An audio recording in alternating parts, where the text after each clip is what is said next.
Sean bienvenidos a una transmisión más de Navegando en el Terror.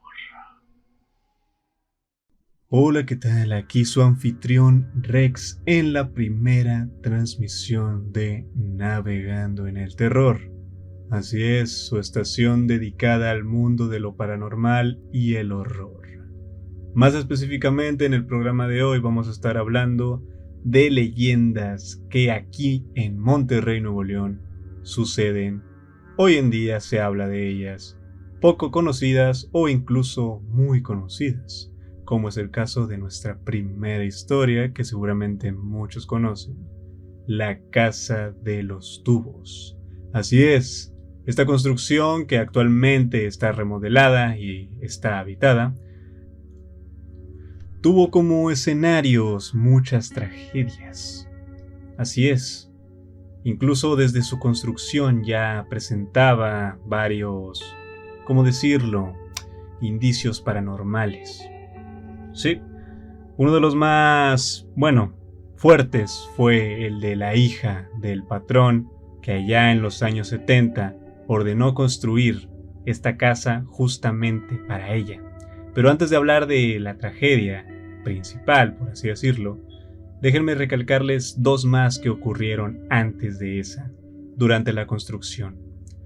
Los trabajadores, pues dedicados a su trabajo, día y noche, incluso hasta que el sol ya de plano no iluminaba nada de lo que era el terreno baldío donde se construía la casa, se quedaban hasta tarde trabajando debido a que la casa con urgencia pues necesitaba ser terminada.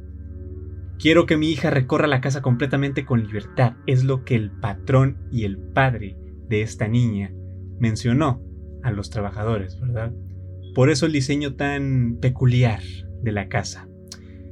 Una serie de torres cilíndricas que se unían entre sí con varios pasillos. Pocas escaleras para que el padre pues también pudiera subir con normalidad, pero más que nada rampas para que la niña en silla de ruedas, que ahora menciono, tenía una discapacidad que le impedía caminar y estaba postrada a una silla de ruedas para el resto de su vida. De ahí el hecho de que el padre quisiera construir una vivienda donde ella pudiera sentirse libre de andar sin ayuda y valerse por sí misma. Ahora, una de las tragedias principales, o la primera que ocurrió, vendría siendo la de Alberto. Antes de esto, muchos trabajadores habían reportado ya pérdidas de herramientas, pérdidas de equipo que básicamente se perdía. Se empezaban a acusar entre ellos de que alguno se lo robaba o incluso, lo vendía para sacar dinero en ese entonces. En fin, varios problemas entre los trabajadores comenzaron a generar tensión y evitaba que lograran cumplir con su trabajo. Un día todos se juntaron para hablarlo y solucionar los problemas. Terminaron haciendo una fiesta, emborrachándose, menos uno, el más serio y comprometido de los trabajadores, cuyo nombre era Alberto. Él pues no terminó borracho como sus demás compañeros, sino que al día siguiente llegó muy temprano, fue el primero en llegar. Además de que sus compañeros tenían una resaca, él no tenía nada, ni una pizca de alcohol en la sangre, al parecer. Dos de sus compañeros llegaron junto con él. Ellos se encargarían de la parte baja de la casa, que vendría siendo los primeros pisos, mientras él daba los toques finales a lo que era la vivienda en la parte de el tercero o el cuarto piso. No especifican bien en la historia, pero la calma pues pronto se vería agobiada debido a de que sus compañeros que estaban en la planta baja escucharon un grito, pero no un grito de ayuda o un grito llamándolos, sino un grito desgarrador, de terror puro. Posteriormente a esto, escucharon cómo caía desde lo más alto de la casa su compañero Alberto. Lastimosamente, el compañero ahí quedó, pero cuando fueron a inspeccionarlo, en su rostro vieron una expresión de terror, como si hubiera visto lo más horrible que se pudieran imaginar. Así es como lo encontraron, con esa expresión en el rostro, de terror puro, de horror. Básicamente parecía como si antes de caer hubiera visto algo, o algo lo hubiera empujado hacia su terrible final. En fin, luego de la tragedia se notificó a los familiares, se hicieron todos los preparativos para que su familia recibiera una indemnización y quedó ahí. El punto es de que después de eso, los trabajadores de más antigüedad, por así decirlo, que se quedaban hasta tarde, otro más pues cayó al vacío, que era uno de estos trabajadores de más antigüedad que se quedaba hasta tarde. Pero antes de morir en la caída, ¿verdad?, ya en el suelo, dijo las palabras que le helaron la sangre a todos sus compañeros. Él no nos quiere aquí. Tal cual lo dijo antes de perder la vida. En fin, vamos a dejar la historia un momento por aquí y continuaremos después con la siguiente parte. Vamos a un corte comercial y regresamos. No se muevan del lugar, que continuaremos nuestro viaje en breve. Continuamos nuestro viaje. Más vale que estés preparado. Continuamos con nuestra historia de la casa de los tubos, en donde nos quedamos. La tragedia después de que este compañero de los principales trabajadores cayera y mencionara esta frase, él no nos quiere aquí, dejó marcados a muchos de los trabajadores. Algunos renunciaron, otros fueron convencidos por el patrón, dándoles más dinero para que se quedaran a terminar la casa. Lastimosamente, pues, lo que venía a continuación no estaban preparados ni ellos ni el patrón.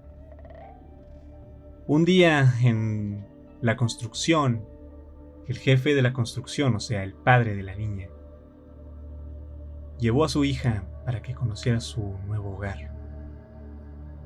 Ella, encantada de ver la casa donde posteriormente podría pasar el resto de su vida, se perdió entre estos cilindros enormes. El padre, en un descuido, la perdió de vista y ella pudo deambular por la casa.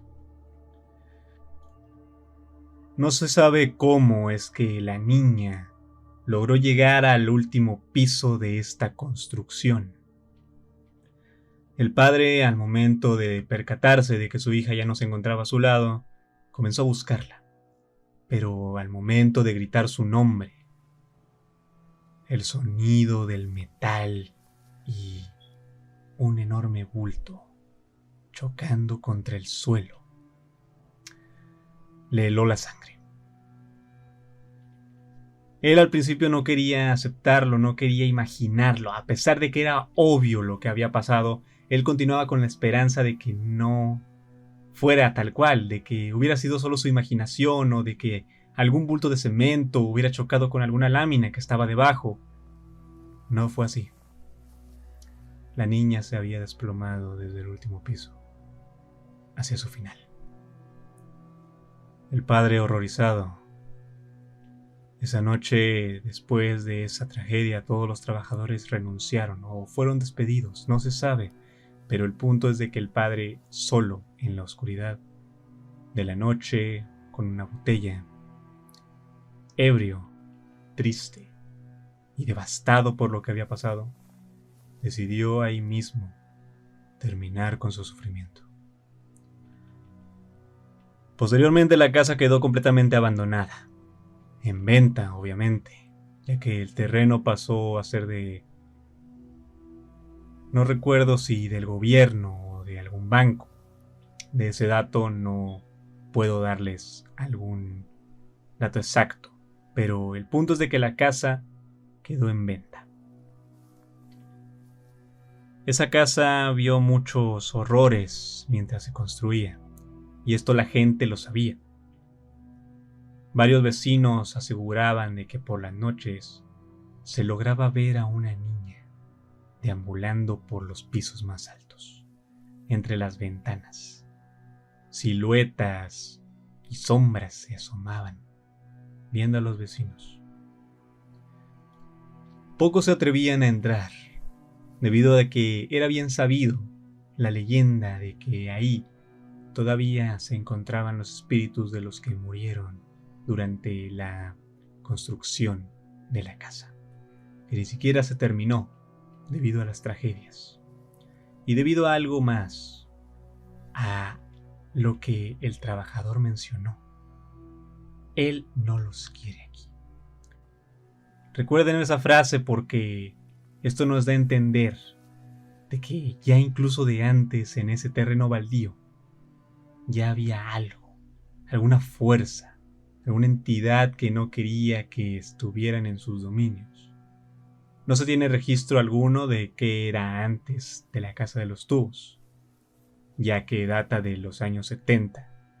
Posiblemente la noticia de las trágicas muertes llegó a los periódicos y hay algún registro de ello, pero antes de la construcción dudo mucho que haya registros de qué era antes ese terreno. Así que no podemos decir con exactitud por qué empezaron estos sucesos. En fin, la casa fue usada por muchos vagabundos para dormir, muchas sectas que hacían rituales ahí mismo. No es broma de que tal cual, al momento de ver la casa tú sentías una sensación de incomodidad, como si alguien te estuviera viendo desde ahí. Además de que era muy vandalizada, se hicieron muchas exploraciones urbanas, pero en el 2016 fue cuando alguien compró la casa y la remodeló. La remodeló, hoy en día está habitada. Desconocemos si los actuales dueños experimentan algunos de los sucesos que hicieron tan famosa a la Casa de los Tubos.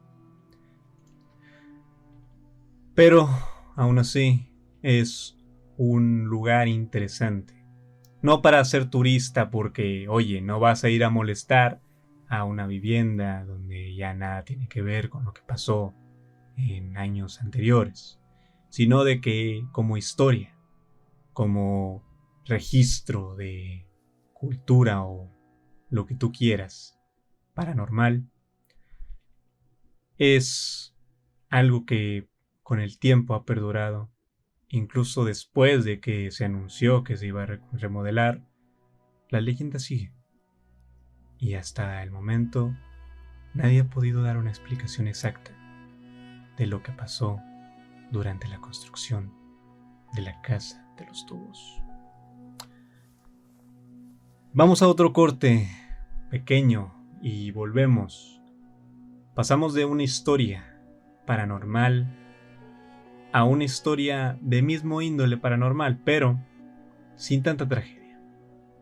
Una que en lo personal es muy hermosa. Sigan sintonizados. No se muevan del lugar, que continuaremos nuestro viaje en breve. Continuamos nuestro viaje. Más vale que estés preparado. Estamos de vuelta y como les mencioné, nuestra historia, también de índole paranormal, no es de una tragedia, ni tampoco va a tener lo que tuvo la historia anterior.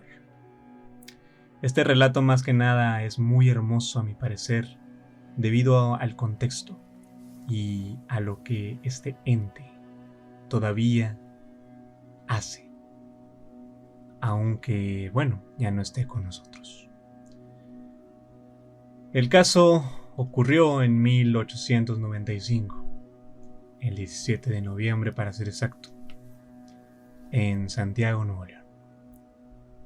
Gregorio Alanís González, hijo de Ramón Alanís Tames y doña Manuelita González Rodríguez, una familia pudiente de la localidad.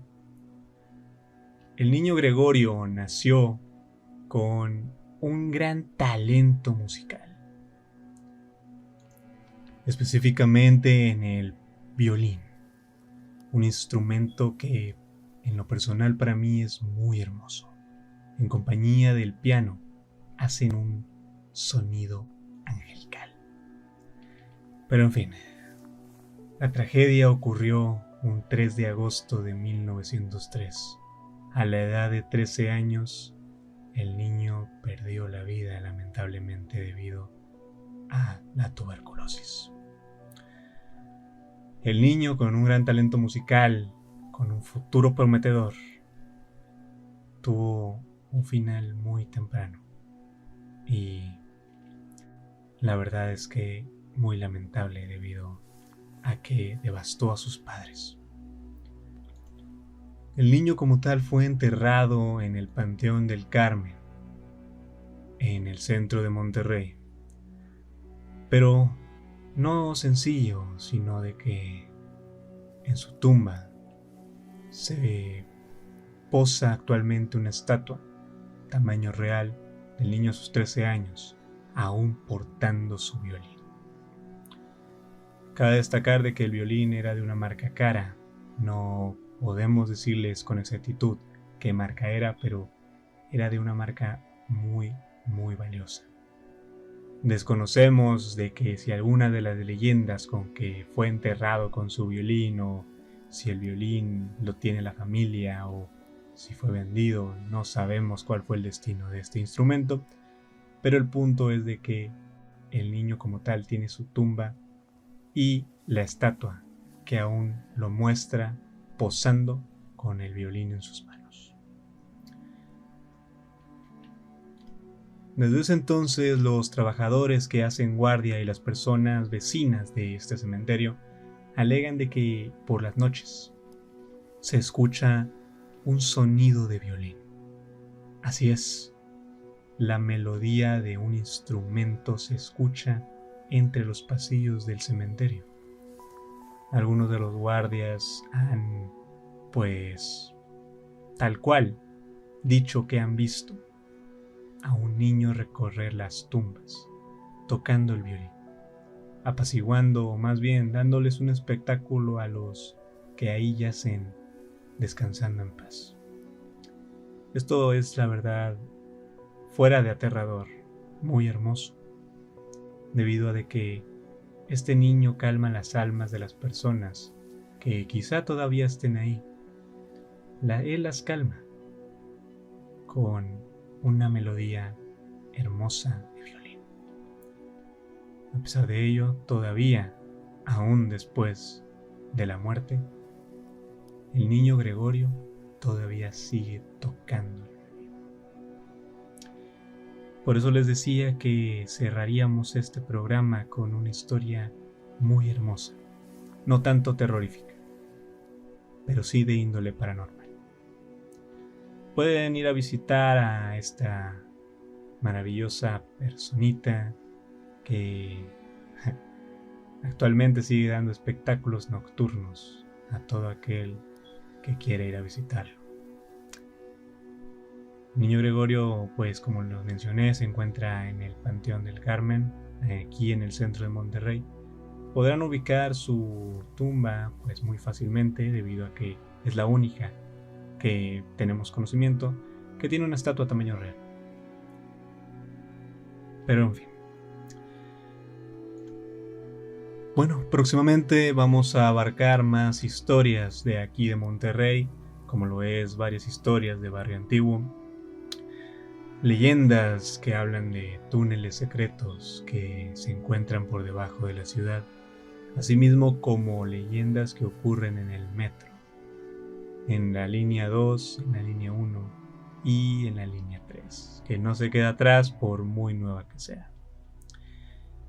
Asimismo, pues vamos a tener próximamente un apartado en donde, ¿por qué no?, hacer que las personas cuenten sus anécdotas paranormales.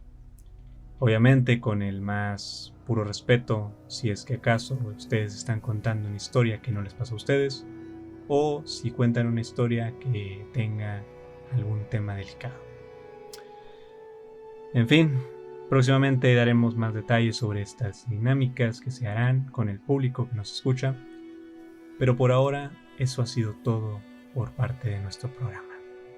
Les agradecemos a todos los radioescuchas que nos estuvieron sintonizando durante este pequeño rato.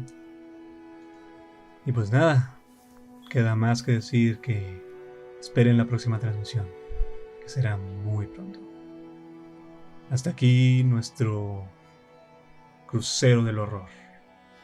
Fui su anfitrión Rex y nos vemos en la siguiente. Hasta aquí nuestro pequeño crucero del horror. Te esperamos en la siguiente transmisión. Y por favor, sigue sintonizándonos.